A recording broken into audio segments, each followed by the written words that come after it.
In today's video, I am going to teach you how to export Constant Contact List to Excel.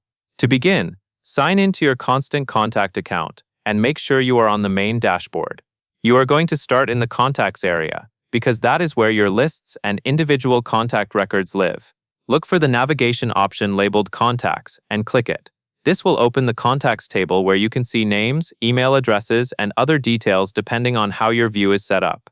Once you are on the Contacts page, you will need to select the contacts you want to export. If your goal is to export the entire list that is currently displayed, go to the top of the table and find the main checkbox in the header row. Select that top checkbox. This is the quickest way to select all contacts in the current view at one time. Take a moment to confirm that the selection has been applied, especially if you are working with a large list, because it helps avoid exporting only a partial group by mistake. Next, go to the Actions menu, click Actions, then choose Export Selection. This tells Constant Contact that you want to export the specific contacts you have selected, rather than exporting something else from the account.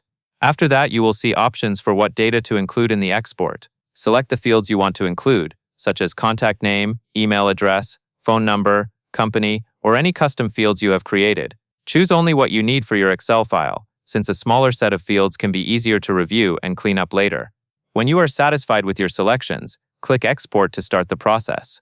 Constant Contact will generate a CSV file, which is a spreadsheet-friendly format that Excel can open. When the export is ready, watch for a blue notification bar at the top of the screen. Click Download CSV directly from that notification.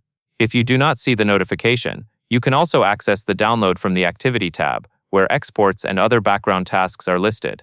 After the file downloads, open it in Excel.